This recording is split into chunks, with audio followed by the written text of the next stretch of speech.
Bismillahirrahmanirrahim. Assalamu alaikum friends. Welcome to our channel. So today we are going to see hypertensive retinopathy और ये बहुत important है viva and exam point of view से। इससे लाजमी questions आते हैं तो इंशाल्लाह भी हम इसको डिस्कस कर लेंगे ताकि आपकी इस पर अच्छी ग्रिप हो जाए। एंड अगर आप चैनल पे नए हैं और आपने अब तक चैनल को सब्सक्राइब नहीं किया तो kindly subscribe our channel and let's begin. तो हाइपरटेंसिव रेटिनोपैथी, सबसे पहले इसकी डेफिनेशन क्या है? It is damage to the retinal circulation and the retina due to high blood pressure. हमें पता है कि जब ब्लड प्रेशर रेज होता है तो थ्रू आउट बॉडी उसके इफेक्ट आ रहे होते हैं। इसी तरह आई में भी वो अपना साइड इफेक्ट अपना इफेक्ट दे रहा होता है, जो कि हाइपरटेंसिव रेटिनोपैथी जिसमें सबसे ज्यादा कॉमन है। सो इसमें क्या हो रहा होता है कि जो हाइपरटेंशन की वजह से जो वेजल्स हैं आई की, उनमें चेंजेस होती हैं और उनकी चेंजेस की वजह से रेटिना की सर्कुलेशन और रेटिना दोनों अफेक्ट होता है। हमें पता है कि retina is the thin transparent layer होती है जो कि न्यूरोलॉजिकल लेयर होती है, नर्वस लेयर होती है, और इस पे ही इमेज बनती है और इससे हमें नजर आ रहा होता है। ठीक है, सो उसमें डैमेज हो रहा होता है। अब हम आगे इसकी पैथोजेनेसिस को देखते हैं। पैथोजेनेसिस इसकी तीन तरह से, पैथोजेनेसिस यानी डिजीज किस तरह डेवलप हो रही है, तो तीन तरह से हो सकती है। यानी ऑलरेडी हाइपरटेंशन है, अब रेटिनोपैथी किस तरह डेवलप हो रही है। तो सबसे पहले तो आता है वेजोकॉन्स्ट्रिक्शन। जब ब्लड प्रेशर रेज्ड होता है तो जो वेजल्स की वॉल है वो जो है कॉन्स्ट्रिक्ट करती हैं, क्योंकि जो स्मूथ मसल्स होते हैं उनकी स्पैज्म हो रहा होता है blood pressure, high blood pressure की वजह से। जब वेसल हैं जैसे कि ये, इनके जो स्मूथ मसल्स हैं, ब्लड प्रेशर यहाँ पे बढ़ा हुआ है, ब्लड का प्रेशर। ठीक है, ब्लड प्रेशर में पता है कि द प्रेशर विद विच जो ब्लड जो है टकरा रहा होता है विद द वेसल वॉल। तो ब्लड प्रेशर इंक्रीज होने की वजह से जो स्मूथ मसल्स हैं उनका स्पैज्म होता है और उस स्पैज्म की वजह से जो है आर्टरीज जो है वो नैरो होती हैं। So that is vasoconstriction. अब सेकेंडली क्या होता है? Increase vascular permeability. ये क्या होता है कि जब बहुत ज्यादा ही स्पैज्म होता है स्मूथ मसल्स का, तब जो है ऑब्वियसली जब बहुत ज्यादा वेसल्स कॉन्स्ट्रिक्ट करेंगी तो उनमें ब्लड फ्लो कम होगा, तो हाइपोक्सिया डेवलप होगा और हाइपोक्सिक चेंजेस डेवलप होंगी। और वो हाइपोक्सिक चेंजेस जो है फिर वेसल की परमिएबिलिटी इंक्रीज होती है और फिर हमें डिफरेंट साइंस जो आगे हम डिस्कस करेंगे, एडिमा है, एक्सुडेट्स हैं, ये सब मिल रहे होते हैं, कॉटन वूल स्पॉट्स। वो अभी आप परेशान ना हो, आगे हम उसको देखते हैं क्या है। तीसरी चीज होती है आर्टेरियोस्क्लेरोटिक चेंजेस। ये ओल्ड जो लोग होते हैं उनमें it is actually thickening of vessel wall. तो जो ओल्ड लोग होते हैं ओल्ड एज के, उनमें जो है वेसल वॉल वैसी थिक हो जाती है, तो अब और फिर ब्लड प्रेशर भी हो जाता है, तो फिर वेसल वॉल की थिकनिंग की वजह से अगेन नैरोइंग और फिर फर्दर पूरा जो हमारे पास चेंजेस हमें मिल रही होती हैं, हम आगे उसको डिस्कस करेंगे। सो ये तीन बातें आपने उसकी पैथोजेनेसिस में याद रख ली। अब क्लिनिकल फाइंडिंग, क्लिनिकल सिम्टम्स में हम देखते हैं कि वैसे तो एसिम्टोमेटिक रहता है, फिर सडन ऑनसेट पेशेंट जो है कंप्लेन करता है कि सडनली उनकी आईज में जो है विजन लॉस हो गया या विजन ब्लर हो गया है, that is painless. So these are the symptoms. Signs जो कि हम देखते हैं as a doctor, so signs देखने के लिए हम उसकी फंडस एग्जामिनेशन करते हैं। तो फंडस एग्जामिनेशन में हमें इस तरह नजर आ रहा होता है, ये मैक्यूला होता है, okay, and then this is the optic disc, और यहाँ से आर्टरीज और आर्ट्रियोल्स, और फिर इसके नीचे लाइट वेन्यूल्स भी निकलती हुई नजर आ रही होती हैं हमें। अब हमें फंडस पे डिफरेंट साइंस मिलेंगे और ये जो साइंस है इनको हमने डिफरेंट ग्रेडिंग, इनकी हमने नहीं बल्कि ऑलरेडी ग्रेडिंग हुई हुई है। तो दो क्लासिफिकेशन है जो कि इसकी ग्रेडिंग जिन्होंने इसकी साइंस की ग्रेडिंग करी हुई है। The first classification is Keith Wagener and Barker classification. इन्होंने क्या किया है, जो आर्टेरियोस्क्लेरोटिक चेंजेस की वजह से रेटिना में चेंजेस आ रही होती हैं, रेटिना में डिफरेंट साइंस हमें नजर आ रहे होते हैं ओल्ड एज के पेशेंट में, जो कि आर्टेरियोस्क्लेरोटिक चेंजेस की वजह से हुई होती है, उसमें इन्होंने साइंस की ग्रेडिंग कर दी है। ग्रेड 1, अब जैसे कि मैं आपको साथ साथ बताती चलूंगी, जैसे कि ये हमने फंडस बना दिया, फंडस की एग्जामिनेशन में जो हमें नजर आता है। ठीक है, अब ग्रेड 1 में हमें क्या होता है, अगर हमने फंडस को एग्जामिन किया और हमें जनरलाइज आर्ट्रियोल्स की नैरोइंग मिल रही है, ठीक है, यानी थ्रू आउट जो हमें आर्ट्रियोल्स नजर आ रही होती हैं वो सब की सब नैरो हैं और हमें दूसरा साइन मिल रहा है कंसीलमेंट ऑफ वी बाय ए यानी वेन्स बाय आर्ट्रियोल्स। तो जब हम फंडस को देखते हैं तो आर्ट्रियो, ये समझे आर्ट्रियोल है and this is the when. तो आर्टरीज ऊपर लाई करी होती हैं, आर्ट्रियोल्स उसके नीचे वेन्स होती हैं, और ये जो क्रॉसिंग बना रही होती है this point is AV crossing. यहाँ पे हमें बहुत इंपॉर्टेंट आगे साइंस मिलेंगे। तो जब आर्ट्रियोल्स और वेन्स को क्रॉस करी होती है दैट इज एवी क्रॉसिंग।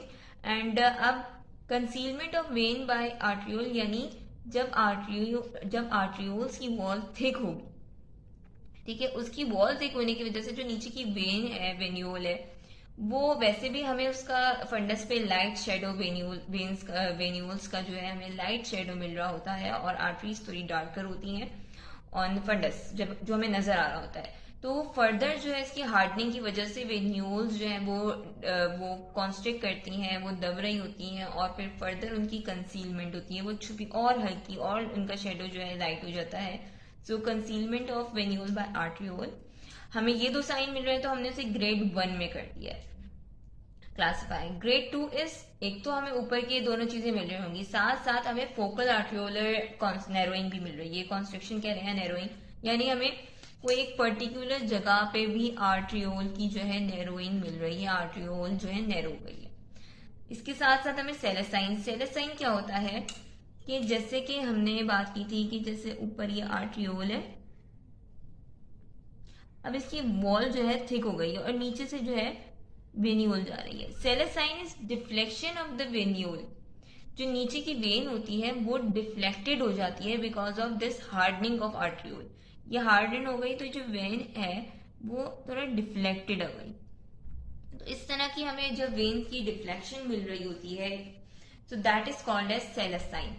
सो हमें अगर सेलेसाइन मिल रहा है एंड फोकल आर्ट्रियोलर नैरोइंग मिल रही है along with the above science, तो हमने उसे ग्रेड 2 में क्लासिफाई कर लिया। ग्रेड 3 में हमें अबव साइंस मिलेंगे, इसके साथ साथ हमें रेटिना में एडेमा भी में नजर आएगा, एंड इसके अलावा exudate, hard exudate. Hard exudates क्या होते हैं कि जिस तरह ये वही फंडस है तो इसमें हमें, आपको दूसरे कलर से दिखाती हूँ, हमें शार्प एज जो है yellow colour, yellow whitish colour के हमें इस तरह के जिसकी डिमार्केटेड मार्जिन्स होती हैं, मतलब शार्प होते हैं, और इस तरह के हमें पैचेस नजर आ रहे होते हैं, दैट आर हार्ड एक्सुडेट्स। ये होते क्यों हैं? क्योंकि जो वेसल, जब हमने पढ़ा था कि परमिएबिलिटी इंक्रीज होगी हाइपोक्सिक चेंजेस की वजह से, तो चीजें लीक आउट करेंगी स्मूथ मसल्स। इसी तरह लिपिड और जो प्रोटीनेशियस मटेरियल है वेसल का, वेसल वॉल का, ठीक है, वो भी लीक करेगा। जब वो लीक करेगा तो वो हमें रेटिना में इस तरह के हार्ड एक्सुडेट की फॉर्म में नजर आएगा। आफ्टर दैट हमें कॉटन वूल स्पॉट्स भी नजर आएंगे। कॉटन वूल स्पॉट्स क्या होंगे कि इस तरह के व्हाइटिश ग्रेइश व्हाइट के लाइट येलोइश व्हाइट कलर के हमें कॉटन की तरह के स्पॉट्स पैचेस मिलेंगे। और ये जो है इसकी, ये यहाँ पे तो मैंने आपको डिमार्केटेड बताया, इसकी जो मार्जिन है वो डिमार्केटेड ही होंगे, डिफ्यूज से होंगे। और ये क्यों होते हैं? ये जो नर्व फाइबर लेयर होती है, जो एक्सोप्लाज्म है उसकी, वो भी तो डैमेज हो रहा होता है, तो एक्सोप्लाज्म के लीकेज की वजह से वो एक्सोप्लाज्म लीक करके डिपॉजिट हो रहा होता है, इस वजह से हमें कॉटन वूल स्पॉट्स मिल रहे होते हैं। बाकी हेमोरेजेस, अगर ऑब्वियसली हेमोरेजेस मिल रहे होते हैं जो कि हमें फ्लेम शिफ्ट नजर आ रहे होते हैं, यानी इस तरह के ना फ्लेम शिफ्ट हेमोरेजेस नजर आ रहे होते हैं इस पे फंडस पे। ये क्यों होता है कि जब वेसल लीक करेगी तो ऑब्वियसली ब्लड भी लीक करेगा, तो आरबीसीज के लीक करने की वजह से हमें ये मिल रहा होता है। बाकी कॉपर वायरिंग, वेजल, जब हमने पढ़ा था कि हमने बोला था कि वेजल कॉन्स्ट्रिक्शन हो रही है और वेजल की वॉल जो है वो नैरो हो रही है, तो जब वो ज्यादा नैरो होगी तो वो हमें ब्राउन कलर के वायर की फॉर्म में नजर आ रही होगी, तो that is copper wiring. Bonnet sign क्या होगा कि एवी क्रॉसिंग पे क्या होगा, बैंकिंग होगी, ठीक है, तो एवी क्रॉसिंग पे बैंकिंग होगी वेन की, तो that is bonnet sign. Gun sign क्या होगा कि जो आर्ट्रियोल है और इसके नीचे वेन्यूल है, तो अगेन उसकी हार्डनिंग की वजह से जो दोनों तरफ जो वेन्यूल है वो इतनी दब गई कि उसकी टेपरिंग हो गई, ठीक है, पॉइंटेड सी इसकी टेपरिंग एंड हो गए दोनों तरफ वेन्स के because of the hardening of arteriole, ठीक है, दैट इज गन साइन। तो हमने ये सारे साइन देख लिए। अब दैट इज ग्रेड 3।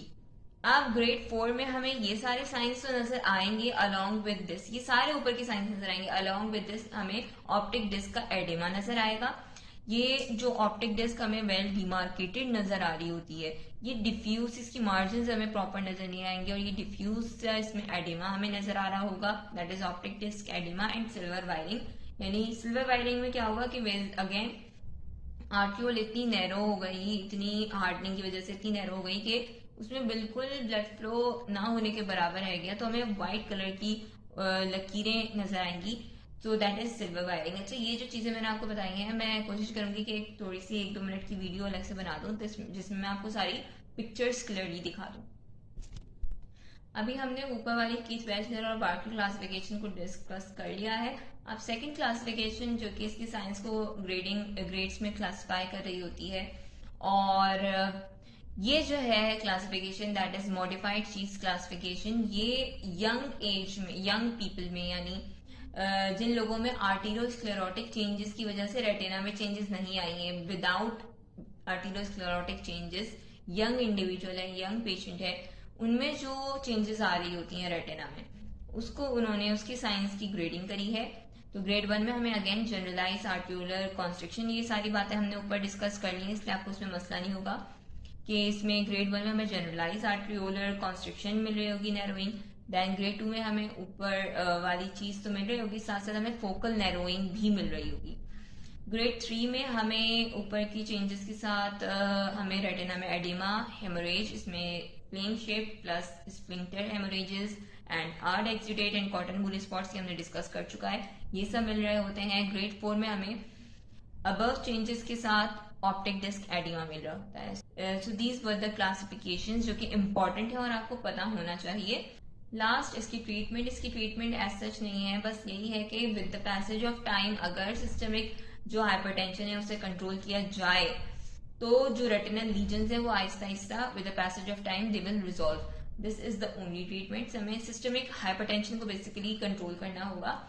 एंड एक टर्म है बुक में लिखा हुआ मैलिग्नेंट हाइपरटेंशन। वो क्या होता है कि अगर हमें हाइपरटेंशन की वजह से रेटिनोपैथी मिल रही है, और रेटिनोपैथी में हमें बायलैटरल डिस्क एडिमा मिल रहा है, दोनों आंखों में जो ऑप्टिक डिस्क है उसका एडिमा मिल रहा है, दैट इज पैपिलो एडिमा, तो उस कंडीशन में जो सिस्टमिक हाइपरटेंशन है is called as malignant systemic hypertension.